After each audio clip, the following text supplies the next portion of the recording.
حالانکہ ہونا یہ چاہیے تھا عقل کہتی ہے الذی خلق الحیات والموت، جس نے زندگی کو پیدا کیا اور موت کو پیدا کیا، مگر اللہ نے موت کا ذکر پہلے کیا، زندگی کا ذکر بعد میں کیا۔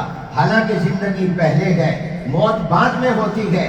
کس طرح خارج میں گئے ذکر میں بھی ویسے ہوتا، مگر اللہ نے خارج کی ترتیب کے مطابق جس طرح وجود میں چیز آ رہی ہے ویسے نہیں، موت کو پہلے زندگی کو بعد میں بیان کر کے بتا دیا کہ اے انسان اس طرح زندگی گزارنا کہ موت کو آنکھوں کے سامنے رکھنا، موت کو آگے رکھنا۔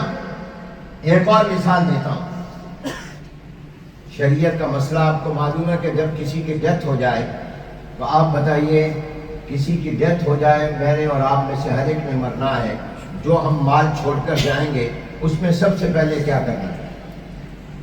ہماری جو وراثت ہوگی سب سے پہلے کیا کریں؟ بتاؤ۔ اگر میت پر کوئی قرض ہوگا سب سے پہلے وہ قرض دیں، اور اس قرض کو ادا کرنے کے بعد کیا کرنا ہے؟ آپ کہیں گے آپ نے ہمارا امتحان شروع کر دی، بتاؤ نا، وہ تو پہلے ہی۔ جب کوئی انسان کی ڈیتھ ہو، شریعت کیا کہتی ہے؟ سب سے پہلے تو اس کا قرضہ دو، اور قرضے کے بعد کیا دو؟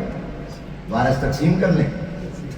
ہاں ماشاء اللہ، وصیت۔ اس نے اگر اپنی زندگی میں کوئی وصیت کی ہو کہ میرے مال میں سے اتنا مال فلاں ہاسپٹل کو دے دینا، فلاں مسجد کو دے دینا، فلاں ادارے کو دے دینا، فلاں غریب کو دے دینا، اس کو وصیت کہتے ہیں۔ پھر اس وصیت کے مطابق اس کے مال میں سے وہ 1/3 میں، اگر اس نے زیادہ کبھی کیا ہو تو شریعت نہیں مانتی، 1/3، 1/3 یا اس سے کم ہو تو وہ، اور اگر اس نے زیادہ کہا تب بھی 1/3۔ اس کے بعد جو مال بچے گا وہ وارثوں میں تقسیم ہوگا۔ تو پہلے قرضہ ہے یا پہلے وصیت ہے؟ ترتیب یاد رکھو، جب کسی کی ڈیتھ ہو تو سب سے پہلے قرضہ، پھر اس کے بعد اس کی وصیت، پھر جو بچ جائے وہ وراثت، وہ وارثوں میں تقسیم ہوگا۔ لیکن قرآن کریم کے 4 پارے میں 1 نہیں، 2 نہیں، 3 نہیں، 4 مرتبہ اللہ نے وصیت کا ذکر پہلے کیا، قرضے کا ذکر بعد میں کیا۔ بسم اللہ الرحمن الرحیم، یوصیکم اللہ فی اولادکم للذکر مثل حظ الانثیین فإن كن نساء فوق 2 فلهن ثلثا ما ترك فإن كانت واحدة فلها النصف ولأبويه لكل واحد منهما السدس مما ترك إن كان له ولد فإن لم يكن له ولد وورثه أبواه فلأمه الثلث فإن كان له إخوة فلأمه السدس من بعد وصية يوصي بها أو دين۔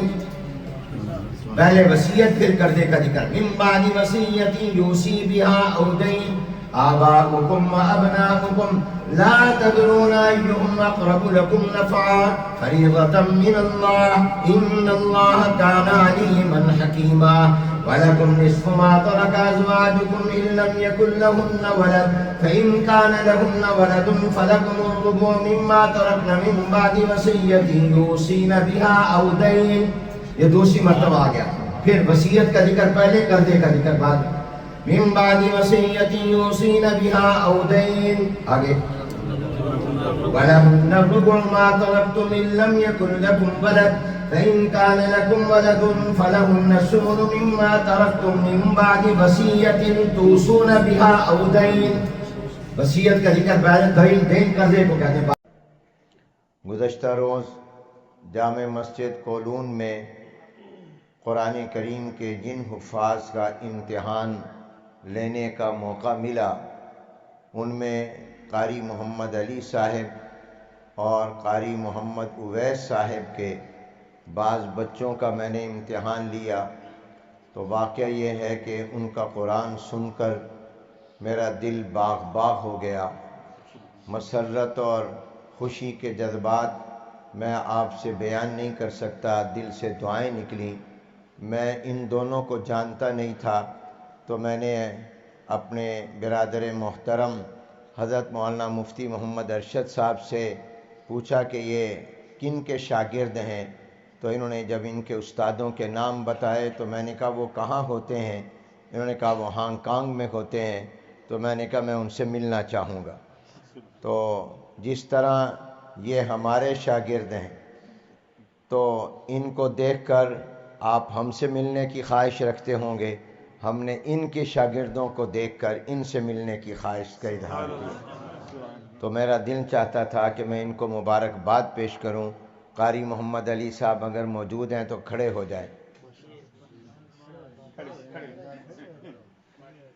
سارے کہو ان کو مبارک مبارک، آپ کہیں خیر مبارک خیر مبارک۔ اللہ ان کو اخلاص کے ساتھ اسی طرح خدمت کی توفیق عطا فرمائے۔ قاری محمد اویس صاحب ہوں تو وہ بھی کھڑے ہو جائیں، وہ نہیں ہیں۔ بہرحال یہ بھی اور جتنے باقی اساتذہ بھی کام کر رہے ہیں، اللہ ان سب کی عمروں میں برکت دے۔ قاری نعیم صاحب بہت پرانے ہیں، حافظ نعیم صاحب آپ بھی کھڑے ہو جائیں۔ ماشاءاللہ یہ استاد کے استاد، ماشاءاللہ ان کو بھی آپ کہیں مبارک مبارک۔ ثم لتسألن یومئذ عن النعیم۔ طلحہ ان کا بیٹا بھی ہے جن کے ان کے بیٹے طلحہ کا بھی سنا، اس نے بھی بہت پیارا قرآن سنایا، ماشاءاللہ بہت خوشی ہوئی۔ وہ میں کہا کرتا ہوں بہار میں تو زمین بھی بہار اگلتی ہے، مزہ تو جب ہے کہ خزاں میں بہار پیدا کر۔ یہاں آپ کا قرآن کے ایسے حافظ تیار کرنا جن کو قرآن یاد بھی ہو، خوبصورت قرآن پڑھتے ہوں، تجوید کے مطابق پڑھتے ہوں، یہ اللہ کی بہت بڑی نعمت ہے۔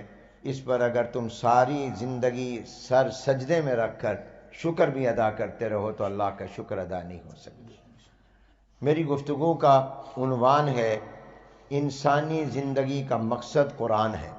تو قرآن ان پر لعنت کرتا ہے کہ تو نے مجھے بگاڑا، اللہ تجھے بگاڑا۔ اس لیے قرآن کریم صحیح پڑھنا سیکھو۔ اور اگر ہانگ کانگ کے مسلمان یہ کہیں ہمیں کوئی پڑھانے والا نہیں تھا تو وہ یہ نہیں کہہ سکتے، یہاں الحمدللہ یہ اساتذہ موجود ہیں جو آپ جس وقت بھی آئیں گے یہ آپ کو قرآن پڑھائیں گے۔